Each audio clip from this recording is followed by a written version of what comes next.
குலோப்ஜான் செய்யணும்னு நினைக்கும்போது ஃபஸ்ட்டு வந்து பாலை வந்து ஒரு குக்கர்லேயோ இல்லைன்னா அந்த மாதிரி ஒரு நான்ஸ்டிக் பேனில் வந்து ஊற்றி வச்சிடணும். அப்புறம் வந்து சிம்மில் வச்சுருக்கணும்.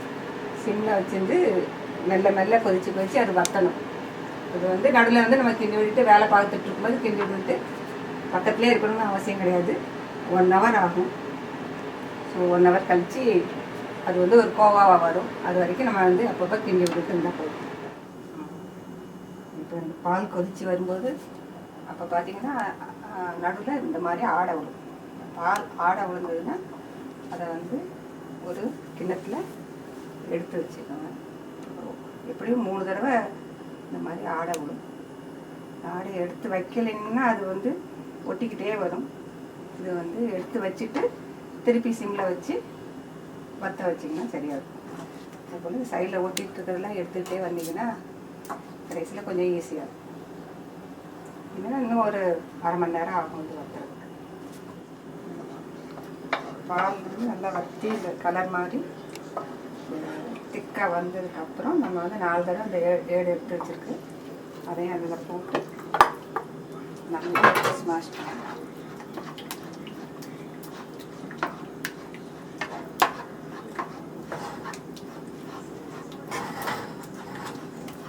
பால் ஆடை வந்து நம்ம இந்த நாள் பால் காய்ச்சி எடுத்து வச்சுருந்தாலும் பால் ஆடை போட நம்ம வந்து சோடாப்பு மாவை குறைச்சிக்கலாம். குலாப்ஜானோட எண்ணிக்கை வந்து நிறையா வரும். இது கொஞ்சம் நேரம் கொதிக்க வச்சோம்னா நல்லா கட்டியாக வரும். நம்ம ஆடையெல்லாம் சேர்த்துருப்போம். எடுத்து ஒரு 5 நிமிஷம் கொதிக்கவும் இந்த ஒரு இதில் வரணும். தண்ணியெல்லாம் கொதித்து வருது இல்லையா, பொருளாக வருது. இந்த ஸ்டேஜில் நம்ம வந்து ஆஃப் பண்ணி வைக்கலாம். ஆறுனதுக்கப்புறம் தான் மாவு சேர்க்கணும். அதனால இதுதான் அளவு. இனிமேல் இதுக்கு நம்ம எவ்வளவு மாவு போடுறதுங்கிறது இந்த கோவாவை பொறுத்து தான் இருக்குது. கோவா ரெடி ஆனதுக்கப்புறம் மைதா மாவு 2 கப் எடுத்துருக்கு. 2 கப் மைதாவுக்கு 1 டீஸ்பூன் சோடா உப்பு வந்து ஃப்ளாட்டாக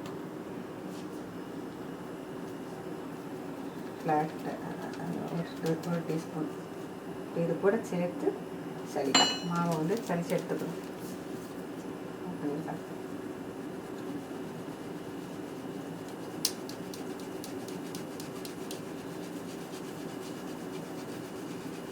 சோடாப்பு வந்து மாவோட சேர்த்து சளிச்சா தான் அது அங்கங்கே கட்டாமல் இருக்கும்.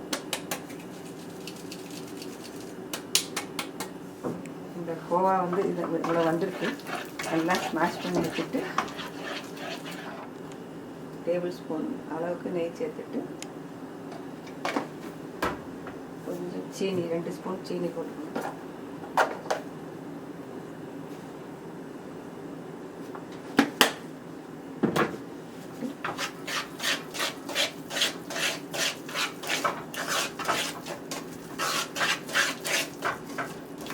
இப்போ இந்த எவ்வளோ கோவா இருக்குதோ இப்போ அளவுக்கு தான் நம்ம மாவு சேர்த்து அந்த கோவா எவ்வளோ இருக்கோ அந்த கோவாவில் நம்ம தட்ட போகிறோம்.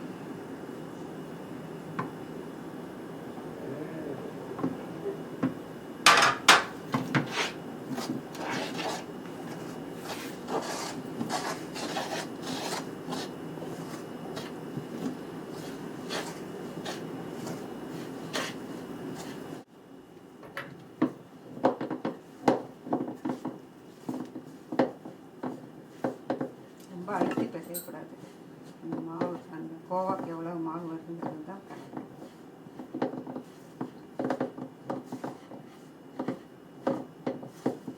லேசாக இப்படி பிசைஞ்சு இந்த மாதிரி சப்பாத்தி மாவுகளை தொட்டால் சாஃப்டாக அப்படி இருக்கணும். கட்டியாக இருக்கக்கூடாது. அமுக்கி பிசையக்கூடாது. அதான் ரொம்ப முக்கியம். அமுக்கி பிசைஞ்சால் அப்புறம் குலோப்ஜான் வந்து கல் எனக்காக தான் இருக்கும்.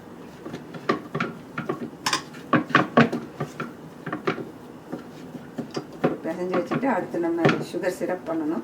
இப்போ 2 டம்ளர் மாவு போட்டிருக்கோம். அதனால 4 டம்ளர் சீனி 4 டம்ளர் தண்ணி ஊற்றி சுகர் சிரப் வந்து ரெடி பண்ணணும். 2 கப் மாவு போட்டிருக்கோம். அதனால 4 கப் சுகர் வச்சுருக்கு. 4 கப் சுகர் வச்சு சுகரில் 4 கப் தண்ணி சேர்க்கணும்.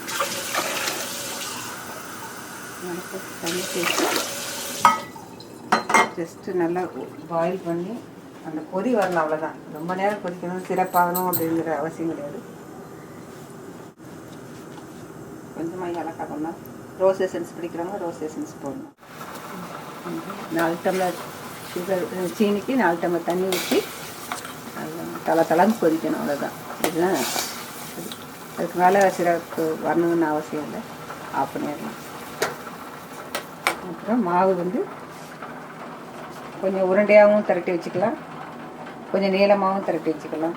எந்த ஷேப்பில் வேணுமோ அந்த ஷேப்பில் திரட்டி வச்சுக்கலாம். கொஞ்சம் சுகர் சிரப் ஆனதுக்கப்புறம் இதை வந்து நம்ம எண்ணெயில் பொரித்து அதில் போட்டு எடுத்தால் குலாப்ஜாம் ரெடி. தீ வந்து வேகமாக அறியக்கூடாது. ஃப்ளேம் வந்து கொஞ்சம் சிம்மில் இருந்தால் தான் வேகமாக, இல்லைன்னா வேகமாக செவந்து கருப்பாக போயிடும். ஸ்லோ ஃப்ளேமில் வச்சு மெல்ல தான் பண்ணணும், இல்லைன்னா குலாப்ஜாமே உடஞ்சாலும் உடஞ்சிடும்.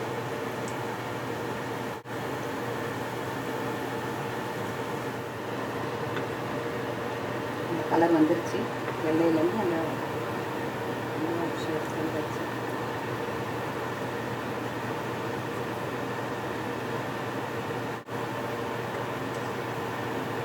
அதை எடுத்து அந்த சுகர் சிரப்பில் போட்டு